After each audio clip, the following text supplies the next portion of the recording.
C'est assez marrant parce que sociétalement, on vit dans une époque où la famille nucléaire a littéralement explosé. Les familles sont divisées, fragmentées, éclatées, et ça dépasse largement les simples tensions personnelles. Il y a des raisons politiques à cela. Pierre-Yves Rougeron, c'est lui qui disait que la nation est une famille de familles, et si on détruit les familles, on détruit la nation. Un peuple désuni, c'est un peuple affaibli, et un peuple affaibli, c'est un peuple qu'on gouverne plus facilement. Alors c'est multifactoriel, là c'est un point qui est politique, mais c'est toujours intéressant parce que on le voit bien que des forces veulent nous délier.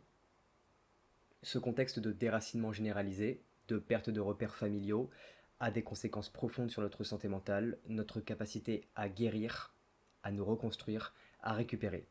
Que ce soit après une blessure mentale ou physique, un choc ou un entraînement difficile pour les sportifs. Et pourtant, dans ce monde délié, il m'est arrivé quelque chose d'assez fou.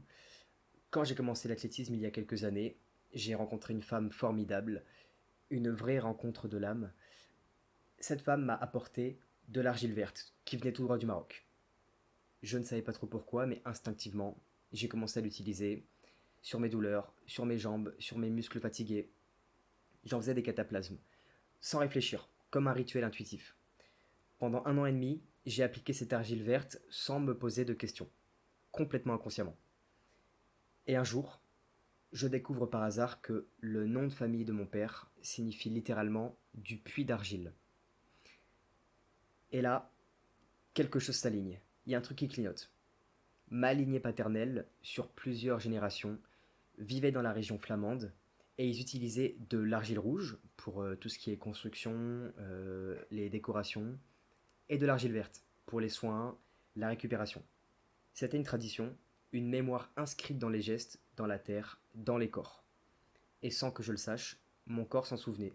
Mon système nerveux, mes tissus, mon instinct somatique reconnaissaient cette matière et ils l'ont utilisée comme si elle faisait partie de moi. Et je récupère super bien. L'argile verte, ça a des propriétés insane sur moi. Mon corps est fait pour cela. Je le sens. C'est là que j'ai compris quelque chose de fondamental.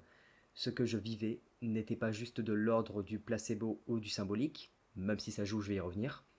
Il s'agissait aussi d'un réveil transgénérationnel, d'une mémoire qui ne se passe pas par les mots, mais par les tissus.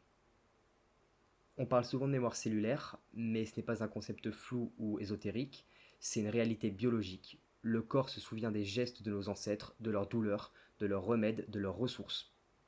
Et quand on parle de récupération, en tant qu'athlète ou simple être humain, enfin, quand on est athlète, on est un simple être humain, mais en tant que statut d'athlète, on oublie souvent que le corps ne guérit pas seulement avec du repos ou des protéines.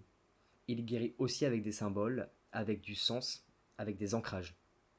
Et parfois, ce sens peut être transgénérationnel.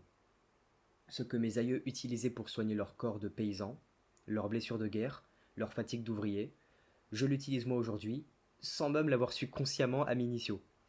Mais mon corps, lui, le savait. Alors oui, c'est paradoxal. Dans une société qui détruit les liens familiaux, je guéris en renouant avec ma lignée, avec mes origines, avec ma matière d'origine, l'argile. Le transgène, c'est pas juste des histoires de traumatisme hérités, parce qu'il y a aussi un aspect mental, c'est aussi des forces héritées, des savoirs corporels transmis sans les mots. Guérir, récupérer, se réparer, c'est aussi ça. Se rappeler d'où l'on vient, recontacter les gestes qui nous ont façonnés. Et dans un monde qui veut que l'on oublie tout ça, c'est un acte qui est profondément subversif. Ne pas oublier que la mémoire transgène, la mémoire somatique, donc l'intelligence du corps, la mémoire du corps, et le pouvoir du sens et du symbolique fonctionnent. L'effet nocebo inversé positif aussi, mais il faut savoir que ça reste complémentaire.